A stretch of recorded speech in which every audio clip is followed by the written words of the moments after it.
দেশের মানসম্মত বিদ্যাপীঠ হিসাবে বুয়েটের সুনাম বহুদিনের। ইতিমধ্যেই বাংলাদেশের অবকাঠামো সহ প্রকৌশলের বিভিন্ন শাখায় ঈর্ষণীয় অবদান রেখেছে বুয়েট।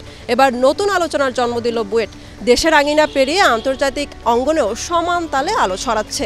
তাদের এই সাফল্যের কথা শুনতেই মোহনার বিশেষ আয়োজন সাফল্যে বুয়েট। আমাদের সাথে আজ যুক্ত হবেন টিম ব্ল্যাক পার্লের 7 সদস্যের মধ্যে 5 জন সদস্য।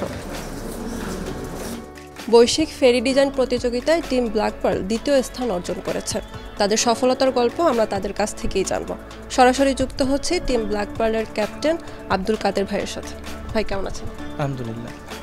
আমাদের এই যাত্রা শুরু হয় 2021 সালে, যখন আমরা জানতে পারি যে আমাদের ডিপার্টমেন্ট থেকে একটি টিম তৃতীয় স্থান অর্জন করে। এই প্রতিযোগিতায় তারা যখন তৃতীয় স্থান অর্জন করে, সেইটা আমাদেরকে এই প্রতিযোগিতায় অংশগ্রহণের জন্য অনুপ্রাণিত করে। যখন আমরা সিনিয়র হব, তখন থেকে আমাদের একটা ইচ্ছা ছিল যে আমরা যখন ওই পর্যায়ে যাব, আমরাও বুয়েটের জন্য এরকম একটা সাফল্য বয়ে আনবো। এবং যখন আমরা আমাদের 2023 সালের রিকোয়ারমেন্টটি পাই, তখন 18 ব্যাচ থেকে আমরা সিনিয়র মোস্ট ব্যাচ থেকে 5 জন এবং আমাদের ইমিডিয়েট জুনিয়র 19 ব্যাচ থেকে 2 জনকে নিয়ে আমরা আমাদের যাত্রা শুরু করি। এবার আমরা ইমন ভাইয়ের কাছে জানবো যে টিম ব্ল্যাক পার্লের নাম ব্ল্যাক পার্ল কেন রাখা হলো। এটা আসলে একটা ইন্টারেস্টিং বিষয় আছে এখানে। আমি যখন প্রথম ডিপার্টমেন্টে ভর্তি হই, পাইরেটস অফ দ্য ক্যারিবিয়ান নামে একটা ফিল্ম আছে, ফিল্ম সিরিজ, যেটার খুব ফ্যান বলতে গেলে। তো সেইখানে একটা শিপের নাম ছিল দ্য ব্ল্যাক পার্ল। এই শিপের ক্যাপ্টেন ছিল ক্যাপ্টেন জ্যাক স্প্যারো। সবাই হয়তো চিনে থাকবেন জ্যাক স্প্যারো। সো এই শিপটার বিশেষত্ব ছিল, এই শিপটা অন্য সব শিপ থেকে দ্রুত চলতে পারতো। তৎকালীন সময়ে আসলে মানে ফিকশন কাহিনী এটা। তৎকালীন সময়ে আরেকটা শিপ ছিল দ্য ফ্লাইং ডাচম্যান। এই শিপটা থেকেও একমাত্র দ্রুত চলার ক্ষমতা শুধুমাত্র ব্ল্যাক পার্লের ছিল। তো আমি আসলে টিমের নামটা সবাইকে বলি যে টিমের নামটা ব্ল্যাক পার্ল দিই, যেহেতু আমি আমার ক্যাপ্টেন আব্দুল কাদের তাকে অনেক আগে থেকেই দেখছি। তার মধ্যে একটা আলাদা বৈশিষ্ট্য আছে নেতৃত্ব দেওয়ার, যেটা আমার সাথে মানে জ্যাক স্প্যারোর সাথে মেলে এরকম মনে হয়। আর মানে যেহেতু ব্ল্যাক পার্লের একটা এলিগেন্স আছে যে অন্য কাউকে বিট করতে পারবে, এই কারণে আমি নামটা চয়েস করি এবং সবাই আমার সাথে একমত হয়। ধন্যবাদ ভাইয়া। শিশির ভাইয়া, আপনার কাছে জানতে চাচ্ছি ওয়ার্ল্ড ফেরি সেফটি অ্যাসোসিয়েশন বাংলাদেশের প্রেক্ষাপটে তো একদমই নতুন, যেমন আমি শুনি না আগে কখনো। তো এটা সম্পর্কে যদি আমাদের একটু বিস্তারিত বলতেন। WFSA ওয়ার্ল্ড ওয়াইড ফেরি সেফটি অ্যাসোসিয়েশন তার যাত্রা শুরু করে 2006 সাল থেকে। এর মূল লক্ষ্য ছিল বিশ্বব্যাপী ফেরি দুর্ঘটনা কমিয়ে আনা এবং ফেরির সেফটি নিশ্চিত করা। প্রতি বছর তারা স্টুডেন্ট ডিজাইন কম্পিটিশন অর্গানাইজ করে, যেটা বিশ্বের স্বনামধন্য অনেক ইউনিভার্সিটি সেখানে অংশগ্রহণ করে থাকে। সেখানে হয়তোবা তারা ওই প্রবলেমগুলো দিয়ে আমাদেরকে ডিজাইন সলিউশন চেয়ে থাকে এবং আমরা স্টুডেন্টরা আমাদের বেস্ট দিয়ে সেগুলা সলভ করে সাবমিট করি। অ্যান্ড আফটার মানে ভেরি রিগোরাস ইভালুয়েশন তারা রেজাল্টগুলো পাবলিশ করে। And this time we just won it. Thank you. আমরা প্রায় গণমাধ্যমগুলোতে দেখতে পাই যে প্রান্তিক পর্যায়ে অনেক মেধাবীরা আছে, তো ওরাও চাইলে কি এই প্ল্যাটফর্মে ওদের কোনো প্রজেক্ট সাবমিট করতে পারবে? আর যদি পারে তাহলে ওদের প্রসেসটা কি হবে? তাদের প্রচেষ্টাকে প্রথমে আমি সাধুবাদ জানাই, কিন্তু এই ওয়ার্ল্ড ফেরি সেফটি ডিজাইন কম্পিটিশন যেটা হয়, ওয়ার্ল্ড ওয়াইড ফেরি সেফটি অ্যাসোসিয়েশনের তাদের যে প্রসপেক্টাস বা টরটা তারা যেটা দেয়, এখানে প্রথমেই কিন্তু উল্লেখ আছে এটা স্টুডেন্ট ডিজাইন কম্পিটিশন।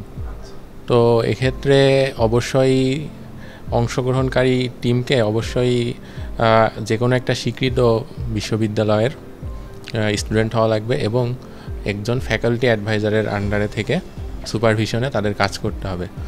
আর প্রথমত শিপ ডিজাইন তো আসলে একটা টেকনিক্যাল টার্ম, আর এটা একটা গ্রুপ ওয়ার্ক। সো এক্ষেত্রে যে কোনো স্বীকৃত বিশ্ববিদ্যালয়ের ছাত্র হতে হবে এবং একজন ফ্যাকাল্টি অ্যাডভাইজারের আন্ডারে কাজ করার যদি স্কোপ থাকে, তাহলে এই শর্তগুলো যদি কেউ পূরণ করতে পারে অবশ্যই অ্যাপ্রিসিয়েটেবল তার অংশগ্রহণটাকে। ভাই, পুরো জার্নিতে তো আপনাদের অনেক সীমাবদ্ধতার মুখোমুখি হতে হয়েছে। কি কি চ্যালেঞ্জের মুখোমুখি হয়েছেন এবং এগুলো কিভাবে আপনারা মোকাবেলা করেছেন, এগুলো সম্পর্কে একটু বিস্তারিত জানাবেন। আচ্ছা, বিষয়টা শিপ ডিজাইনে একটা ওপেন ওয়ার্ল্ড প্রবলেম।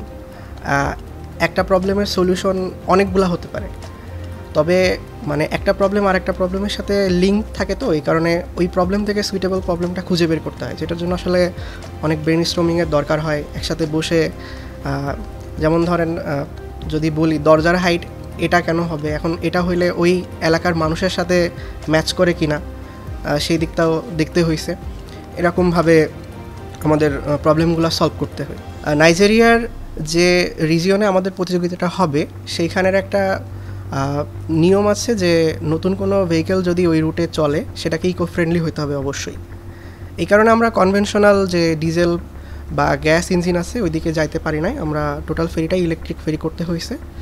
আর এত বড় ফেরি আসলে ইলেকট্রিক করাটা আমাদের জন্য অনেক বেশি চ্যালেঞ্জিং ছিল। তারপরে আরেকটা শর্ত ওখানে জুড়ে দিয়ে হয়েছিল যে আমরা কোনো এয়ার কন্ডিশনিং সিস্টেম ব্যবহার করতে পারবো না, যেমন হচ্ছে এসি এই জাতীয় সিস্টেমগুলো ব্যবহার করতে পারবো না। তো এই সমস্যাটা মোকাবেলার জন্য আমরা আসলে ডিজাইনগত দিক থেকে চিন্তা করছি এবং ডিজাইনটা এমনভাবে করা হয়েছে যেন মিনিমাম পাওয়ার কনজামশনের মাধ্যমে এয়ার সার্কুলেশন সম্ভব হয়। আর ফেরিটাকে আরও বেশি ইকো ফ্রেন্ডলি করার জন্য আমরা মানে সাধারণ সোলার সেল ব্যবহার না করে পেরোভস্কাইট সোলার সেল ব্যবহার করছি, সাথে হাইড্রোকাইনেটিক টারবাইন ব্যবহার করছি, যেটা আসলে আমাদের ফেরিটাকে বেশি ইকো ফ্রেন্ডলি করে। রাসেল ভাই, 3D মডেলটা তো একটা বড় চ্যালেঞ্জ আপনাদের এই কম্পিটিশনে, তো এটা আপনারা কীভাবে ওভারকাম করেছেন? অ্যাকচুয়ালি আমরা যখন শিপ ম্যানুফ্যাকচারিং হয় সেখানে দুই ধরনের মানে মডেলিং লাগে। একটা হলো আমাদের ম্যানুফ্যাকচারিং পারপাসে, আরেকটা আছে আমার ভিজুয়ালাইজেশন পারপাসে। মানে মনে হয় যে আমি কারো কোনো একজন ওয়ার্কারে আমি তারে আমার 2D ড্রয়িংটা দিলাম, তো ও কিন্তু 2D ড্রয়িং দেখে আসলে কিছু বুঝতে পারবে না যে আসলে কেমন স্ট্রাকচারটা হবে, কিন্তু তার সেটার জন্য বোঝানোর জন্য আমাকে আবার একদম অরিজিনাল যে মডেলিংটা মানে বাস্তবে যেটা হবে মানে আমরা যেটা দেখবো অ্যাকচুয়ালি, তো সেই মডেলটা আমাকে দিতে হয়। যে আসলে শিপটা কিনবে সে তো আর অত কিছু বুঝবে না, ও অ্যাকচুয়ালি পুরো মডেলটা দেখবে। তো তাকে দেখানোর জন্যই আমাকে আসলে একটা ফটোরিয়েলিস্টিক ছবি তাকে দিতে হয়, একটা ফটোরিয়েলিস্টিক তার মডেলিং তাকে দেওয়া লাগে। তো সেটার জন্য আমাকে দেখা যাচ্ছে যে নতুন করে আমি এর আগে কোনো দিন জানিও না যে এই সফটওয়্যারটা আছে, সেটা আমাকে শেখা লাগছে। এবং এটা যেহেতু একটা আইটারেটিভ প্রসেস, দেখা যায় যে কাজের মধ্যে মানে অনেক বিরক্ত চলে আসে, যে এমন হয়ে গেছে যে আমার যে হালটা মডেলিং করার জন্য মিনিমাম 10টা মডেল বানানো লাগছে এবং সেখান থেকেও আমি অপটিমাইজ পাই নাই। তো এটা একটা আসলে দেখা যাচ্ছে যে পুরো প্রজেক্টের একটা ইম্পর্টেন্ট পার্ট ছিল, প্লাস একটা ক্রুশিয়াল পার্ট। ভাইয়া, এই যাত্রার অভিজ্ঞতা সম্পর্কে যদি আপনি আরেকটু বিস্তারিত বলতেন আমাদের। টিম ব্ল্যাক পার্লে আমি মানে সবচেয়ে কনিষ্ঠ সদস্য, তো আমার অভিজ্ঞতাটা বড় ভাইদের থেকে একটু আলাদা হবে। যেমন এই সকল প্রতিযোগিতার মাধ্যমে আমরা একটা সুযোগ পাই যে আমাদের বড় ভাইদের সাথে খুব ভালো বন্ডিং ক্রিয়েট করা অ্যান্ড ভালো সময় কাটানো। তো যেহেতু তার পাশাপাশি আমরা এই পুরো ডিজাইন প্রোগ্রামেও একসাথে কাজ করেছি, তাদের থেকে অনেক সাজেশন পেয়েছি কিভাবে ডিজাইন ইমপ্রুভ করা যায়, তার ফলে আমাদের বিভিন্ন স্কিল ইমপ্রুভ হয়েছে। তার পাশাপাশি আমি পার্সোনালি যদি বলি, আমি আমার যে পুঁথিগত বিদ্যা যেটা আমরা ইউনিভার্সিটি একাডেমিক্স থেকে পেয়ে থাকি, সেটার সাথে একটা প্র্যাকটিক্যাল বেসড কাজ আমরা দেখলাম, আমরা করলাম, তার ফলে আমাদের স্কিল লেভেল অনেক বেড়ে গেছে ইনশাআল্লাহ। তো আমরা আরও ভালো কাজ করতে পারবো সামনে। ধন্যবাদ ভাইয়া।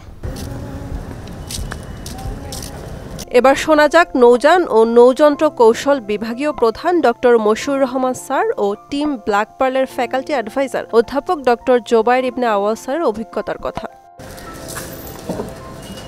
আমি তো অবশ্যই মানে প্রাউড ফিল করি আর কি, আমাদের ছাত্ররা এটা নিয়ে আসছে, সেটা শুধুমাত্র আমাদের ডিপার্টমেন্টে না, আমাদের ইউনিভার্সিটি এবং আমাদের দেশের জন্য একটা অনেক বড় অ্যাচিভমেন্ট আর কি। কারণ এটা একটা ইন্টারন্যাশনাল প্ল্যাটফর্ম থেকে আমাদের এই অ্যাচিভমেন্টটা আমরা অ্যাচিভ করছি আর কি। এবং এটা আসলে আমরা কনজিকিউটিভলি 3 ইয়ার্স ধরে পার্টিসিপেট করে আর কি আমরা মানে সবসময় মানে করতেছি, আমরা এই প্রাইজ আমরা পাচ্ছি আর কি। এবং এবার আমরা সবচেয়ে এই 3 বছরের মধ্যে সবচেয়ে বেশি অর্জন হলো যে আমরা কি রানার্স আপ হয়েছি আর কি, ঠিক না? তা আমরা আশা করব সামনের বছরে আমরা ইনশাল্লাহ চ্যাম্পিয়ন হব আর কি। তো এই যে ইনোভেটিভ আইডিয়া, এটা বাংলাদেশের শিপ বিল্ডিং সেক্টরে কিভাবে কাজে লাগাতে পারে? আচ্ছা, এটা যেহেতু আমরা ডিজাইন কম্পিটিশনে, ওয়ার্ল্ড ফেরি কম্পিটিশনে আমরা যেহেতু ডিজাইন জমা দিয়ে শুধুমাত্র আমরা অ্যাচিভমেন্টটা অর্জন করছি আর কি। এবং আমরা জানি আর কি ইঞ্জিনিয়ারিংয়ের জন্য হলো ডিজাইন সবার আগে আর কি। আমাদের ডিজাইনটা যদি পারফেক্ট না হয় আর কি, তাহলে আমাদের প্রোডাক্টটা পারফেক্ট হবে না আর কি। যেহেতু আমরা ডিজাইনে এটা অর্জন করছি আর কি, এটা আমাদের শিপ বিল্ডিংয়ের ক্ষেত্রে ডেফিনেটলি একটা খুব ভালো একটা ইম্প্যাক্ট পড়বে আর কি। যে ওয়ার্ল্ডের বিভিন্ন জায়গা থেকে দেখবে আর কি যে না, নেভাল আর্কিটেক্টের যে ডিপার্টমেন্ট বাংলাদেশে আছে বুয়েটে আর কি, তারা আসলে ডিজাইন করতে পারে এবং সে ডিজাইন ওয়ার্ল্ড স্ট্যান্ডার্ড হইতে পারে। কারণ আমরা ওয়ার্ল্ড থেকে এই ওয়ার্ল্ড ওয়াইড এই কম্পিটিশন করে এই প্রাইজটা অর্জন করছি আর কি। তো এই প্রকল্পটা বাংলাদেশের প্রেক্ষাপটে কিভাবে কাজে লাগানো যায়? খুব চমৎকার একটা প্রশ্ন। বাংলাদেশের প্রেক্ষাপটে আমাদের এই বুয়েটের ছাত্ররা যেই শিপ ডিজাইনটা করেছে, যদিও এটা আন্তর্জাতিক অঙ্গনে বা বিদেশের পার্সপেক্টিভে ডিজাইন করা, তারপরেও এখান থেকে আমাদের দেশের জন্য অনেক কিছু শিক্ষণীয় আছে। যেমন আমাদের ছাত্ররা শিপ ডিজাইন করার সময় সারা পৃথিবীব্যাপী যত দুর্ঘটনা ঘটেছে সেগুলোকে মাথায় রেখে প্রায় 60টার মতো অ্যাক্সিডেন্ট কেস বা অ্যাক্সিডেন্ট সিনারিওকে ওরা মাথায় রেখে সেই শিপের ডিজাইনটা সম্পূর্ণ করেছে। তো যার ফলশ্রুতিতে এই ডিজাইনটা বলা যায় অনেকাংশে নিরাপদ বা সেফ। তো বাংলাদেশের আমাদের যে ম্যারিটাইম বা ইনল্যান্ড নেভিগেশনের পার্সপেক্টিভে আমরা যদি চিন্তা করি, এই যে এই ধরনের চিন্তাধারাকে যে তারা কাজে লাগিয়ে তাদের নলেজকে তারা কাজে লাগিয়ে যে একটা জাহাজ তৈরি করতে পেরেছে, এটা বাংলাদেশের জন্য বা বাংলাদেশের নিরাপদ নৌযান বা নৌশিল্পর জন্য এটা অত্যন্ত গুরুত্বপূর্ণ একটা ভূমিকা পালন করতে পারে। এই পরিবেশ বান্ধব প্রকল্প দিয়ে আপনারা সাধারণ মানুষ এবং সরকারকে কি মেসেজ দিতে চান? এটা খুবই গুরুত্বপূর্ণ আরেকটা দিক আপনি এখানে তুলে ধরেছেন। আপনি হয়তো গবেষণা করলে বা আপনি হয়তো জানেনও যে গোটা পৃথিবীতে শিপ বিল্ডিং ইন্ডাস্ট্রি সেটা প্রায় $220 বিলিয়ন, শুধু শিপ বিল্ডিংয়ের কথা বলছি আর কি। তো এই মেজর মার্কেটের সবচেয়ে ইন্টারেস্টিং পার্ট হচ্ছে যে আজকে থেকে 20 বছর আগেও এখন যে মেজর রোল প্লেয়ার চায়না, তারা আজকে থেকে 20 বছর আগেও তারা এতটা বড় রোল প্লে করতো না, যে মেজরিটি জাহাজ তারা আজকে তৈরি করছে। তো এর আগে আজকে থেকে 20 বছর আগে জাপান এবং কোরিয়া তাদের আধিপত্য ছিল। তো আমরা যদি আগামী 20 বছরের জন্য চিন্তা করি, আমরা যে প্রকৌশলী বুয়েট থেকে আমরা তৈরি করছি এই নৌযান এবং নৌযন্ত্র কৌশল বিভাগ থেকে, তারা আগামী 20 বছর বা আগামী 50 বছরে আমার বিশ্বাস তারা পৃথিবীর নেতৃস্থানীয় একটা জায়গায় বাংলাদেশকে নিয়ে যেতে পারে, যেখানে বাংলাদেশ পৃথিবীর সবচেয়ে বড় শিপ বিল্ডিং নেশনে পরিণত হতে পারে বলে আমাদের একটা বিশ্বাস আছে। তাদের সাথে কথা বলে আমরা জানতে পারি যে 50 কোটি টাকা প্রকল্পের শিপ মডেল টেস্টিং সেন্টারও তৈরি করা হচ্ছে বুয়েটে, যা বাংলাদেশে একমাত্র শিপ মডেল টেস্টিং সেন্টার হবে। এর কার্যক্রম নতুন বছরই শুরু হবে। এ সেন্টারে রয়েছে টুইং ট্যাঙ্ক, যার মাধ্যমে নতুন নতুন শিপ মডেলের কার্যকারিতা পরীক্ষা করা যাবে। তাদের এই সফলতা প্রমাণ করে যে শুধু দেশই নয়, মেধা ও দক্ষতার মিশেলে আন্তর্জাতিক পরিসরেও অবদান রাখতে পারে বাংলাদেশের মেধাবীরা। তাদের এই অর্জন বাংলাদেশের জাহাজ শিল্পকে আরও সমৃদ্ধ করবে, এমন প্রত্যাশা আর সবার মতো আমারও। সবাই ভালো থাকবেন, সুস্থ রাখবেন পরিবেশকে। ধন্যবাদ সবাইকে।